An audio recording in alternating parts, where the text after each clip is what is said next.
Hello, and welcome to CDO Magazine interview series. I'm Xavier Rodriguez with Triance, and we are partnering with CDO Magazine, MIT CDO IQ, and the International Society of Chief Data Officers in a series of interviews.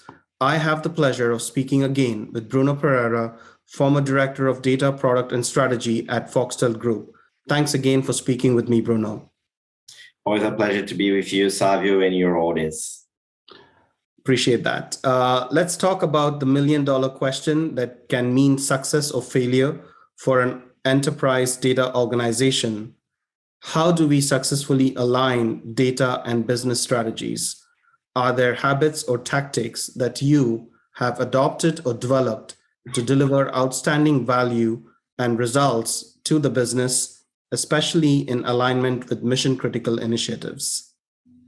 Yeah, I would say a breeding strategy or a blockbuster product or a breakthrough technology can put you on a competitive map, but only a solid execution can keep you there.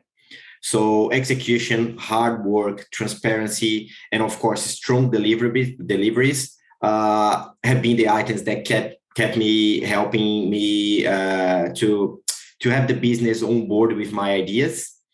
And on my side, while I raised budget requests to invest more in data and analytics. So just like a piece, like when I've started Foxtel, we were three people doing data and analytics. We're now over 70. So it was by showing them how much the data could help them optimizing their budget, supporting them their decisions. That's how I've managed to bring them on board. And in terms of techniques, my approach is always on crawl, walk, and run.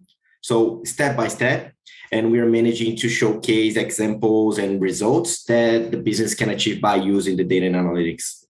Absolutely. And with crawl, walk, and run, I think that's the best way as we peel the onion. And how can we not talk about artificial intelligence?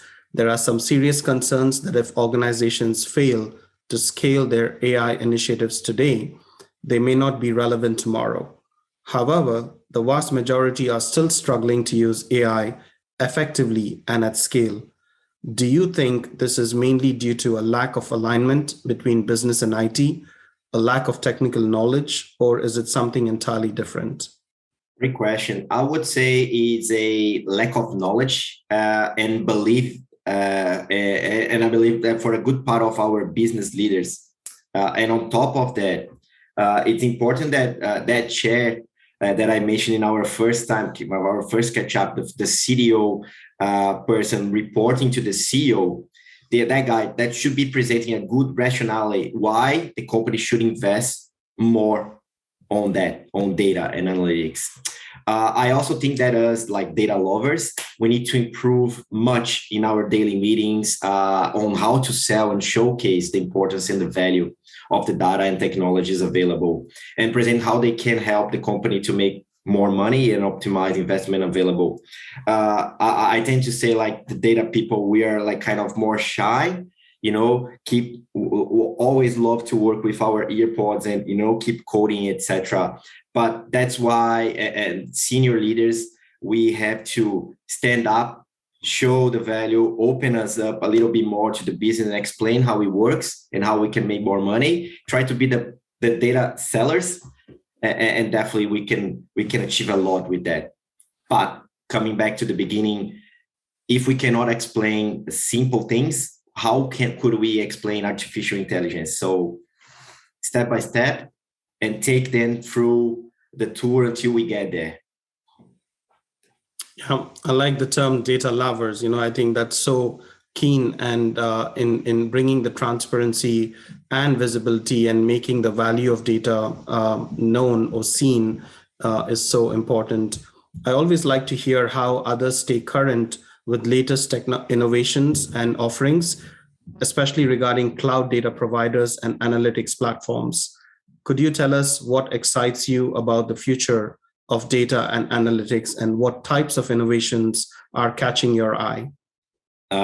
So in terms like all innovation around data, for me, it's always quite interesting. Something that I'm lately, and doesn't have much with my daily base, because I'm not looking more after like our data platform anymore. But something that it's catching my eyes is it's related to data security.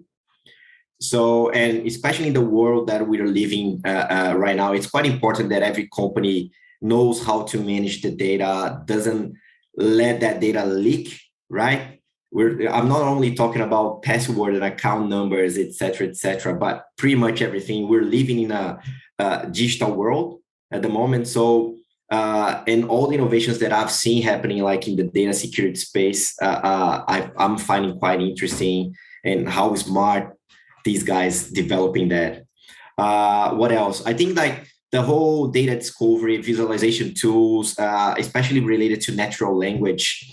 I think that these are kind of tools that it is helping us already to bring the business on board with the things that we're doing, because most of the times we can put a beautiful self-service tool, few dashboards, etc., but not always we have resource to be sitting close to the business to explain what that graph is actually saying. So natural language helping the business to describe what is actually happening, I think it's a gain for us, like a plus. Augment analytics, I'm quite passionate about augment analytics, and of course the whole AI, predictive, prescriptive analytics we have in hand now, and how quick we will be able to apply the prescriptive.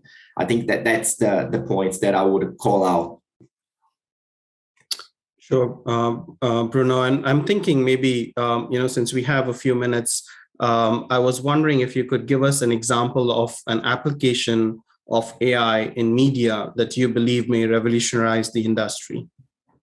Right. So I wouldn't say that revolutionize, but definitely it's something that it's already improved a lot our customer experience and satisfaction, and therefore it's reducing churn.